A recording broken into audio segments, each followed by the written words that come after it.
I know we spent a lot of time with him yesterday, but I just wanted to call in and voice my frustration with that guy, the Libertarian douchebag from yesterday. Yeah. There was 3 points that Sam kind of let slide, and I just wanted to point out, and I'll just list them, and then you guys can talk about them if you want. But I found it jaw-dropping, his hypocrisy on like the class dynamic, where he seemed perfectly fine for rich people to be born rich and poor people to be poor, and poor people kind of getting the short end of the stick. But the minute that he gets the short end of the stick and has to miss out on a $10,000 payout, suddenly that's too much. Mm-hmm. That's a bridge. It's immoral, in fact.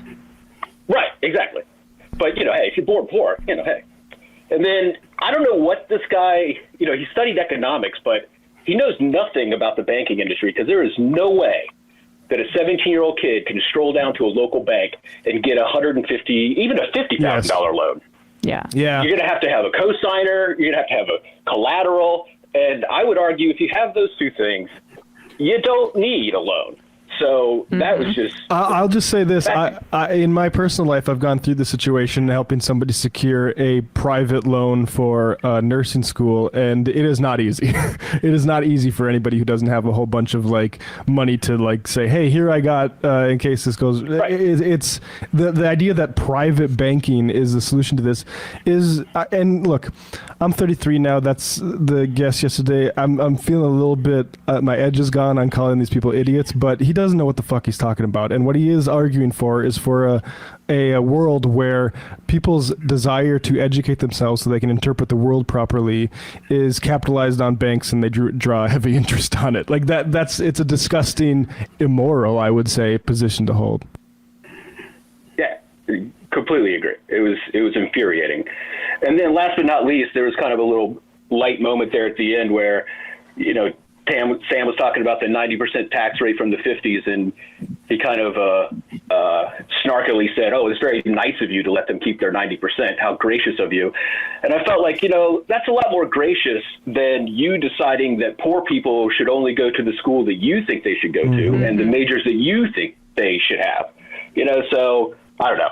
Those things just really set me off, and they've been gnawing at me all day, so I thought I'd call him. Yeah. He's bought it. That's the ideology that you get inculcated with in economics departments, which is the investor is God. And it's also just the way that economics is, I guess, couched or framed in the way that it's taught is not just as a branch or a lens with which to view the way that our society is structured, but that it's scientific and almost like a religious document to view the world in that way, as opposed to just seeing it as one piece of a way that we can see how society is structured, and the other pieces include sociology or anthropology and political science and history. I mean, they see the economics majors sometimes will they're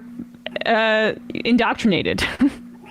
Yeah. The guy called at the beginning of the call. He said he's a classic liberal, but I mean, the liberal ideals grew out of the Enlightenment, and the Enlightenment gave us the idea of mass education, gave us the idea and of humanities.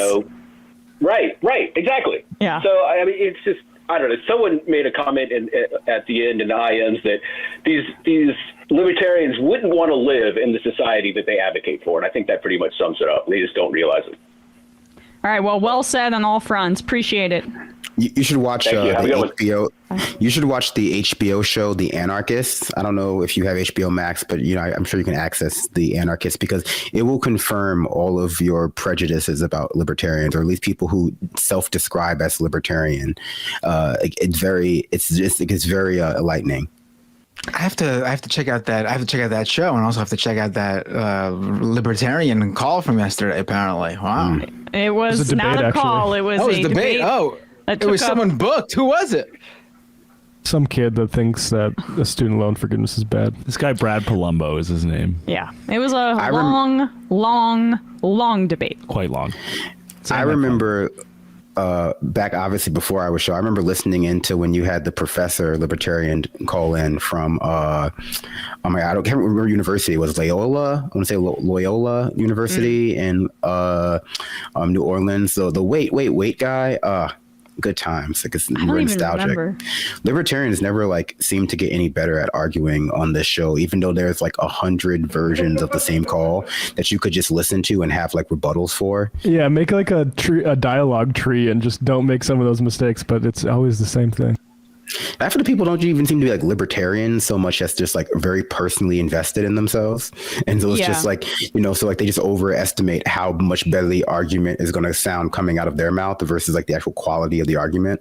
And that's why they brand themselves in like very specific particular ways. Like, I'm not like this libertarian. I'm a libertarian. It's just, And I would just say to Brad Palumbo, it's bad that capitalism forced you to have to work part-time as a security person while you were trying to educate yourself, and your education would probably be better if they weren't forcing you to do that. And it's not moral that you had to go through that. Exactly. It's just like you're just working backwards from your experience, you're a but victim, things pal. could have been different.